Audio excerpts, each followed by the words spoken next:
Og så er dagens testkamp fløjtet i gang. Tingager med en højbold op mod Bacci.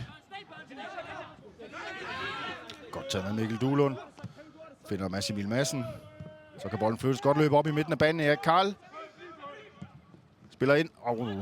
Udmærket ting, at Karl forsøger at finde Bacci, der kommer i løb. Godt Jørgens Park. Karl kommer ind, og Frederik Tingager kommer øverst oppe og får sat kampen godt i gang for AGF'erne. Klassisk Frederik Tingager-mål. Så kommer bolden i dybden. Tingager går fejl af den. Tjekkerne kan komme forbi til deres første chance, men heldigvis for os en ret stor afbrænder. Arbejder Tingager. Og Bacci kommer igennem, så Duelund pludselig bolden. En god situation kan han finde Patrick Mortensen. Tobias Bak kommer løbende bagfra, men lige nøjagtigt misser vi den. Og ja, Karl kan heller ikke nå den. Og i stedet frispark til tjekkerne. Så mangler Mortensen i feltet, men Duelund er på vej derind. Spiller bagud til Bacci. Skyder første gang Bacci. Glimrende forsøg også. Rigtig fin redning der, den tjekkiske keeper, som holder sit hold. Gade, han har taget med hen under vinterpausen. Vi skal snakke lidt med ham om det, og snakke lidt omkring træningskampe og træningslejre det hele taget. Og det er, når vi går i gang med anden halvleg, at vi får besøg af Nikolaj heroppe.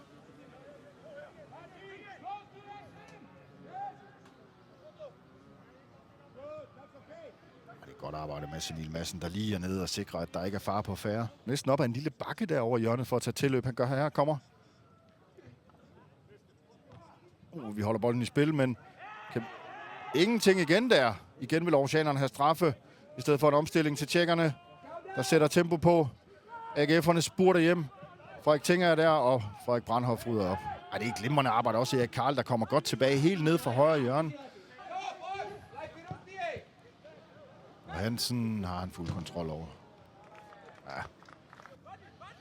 Og Bacci, men hans aflevering i dybden. Han får den selv samlet op. Bacci, men også en god blokering af den tjekkiske forsvarsspiller. Det var altså en fin chance til Bacci der kommer igennem. Lad os se. Jeg mener dommeren ikke, der er. I stedet for er der plads til tjekkerne. Kan de fange os på en omstilling? Og ned mod baglinjen er glimrende arbejde af Karl. Fantastisk tackling søndag. Og her fløjter vi af til pause efter den første halvleg, hvor AGF'erne altså ikke er så kendt på, får i noget oplæg omkring spillerne, spillestilen og så videre, ligesom når I forbereder til en Superliga-kamp. Ja, vi får faktisk en rigtig solid... Og her hvor vi lige ser en chance til tjekkerne, som kommer til anden halvlegs første chance her. Altså er der en udvikling, I gerne skal man ramme noget i forhold til sin... Så er der en mulighed der til Mads Emil Madsen, der kommer ind i spil. Det er Mathias Sauer, der kommer ind og scorer mod tjekkerne, som han gjorde for et år siden. Også her i Spanien. Koto lægger den ind igen til Mads Emil Madsen. Det er glimrende. Bacci kommer til, men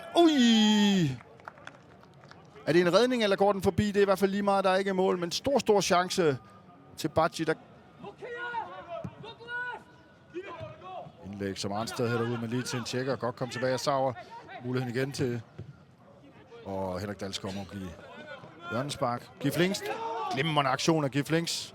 Emery kan få den med, det kan han. Så er det 2 mod 2, 4 mod 2. Emery. Max Power kommer. Max Power tager en glimrende dribling. Hvor det er overlegen. En overlegen scoring der. AGF opfanger bolden. Frederik Emery tager et fint ryg. Arnsted op i pres. Glimrende pres af Arnsted. Var det en god aktion af nordmanden? Skyder han selv? Ja, det gør han. Christian Arnsted. Et fantastisk mål. Han presser, får taklet bolden i en glidende tackling fra den tjekkiske modstander. Og så er han fri foran mål og kan udplacere den tjekkiske målmand uden problemer. Og der fløjter kampens dommer af. Altså...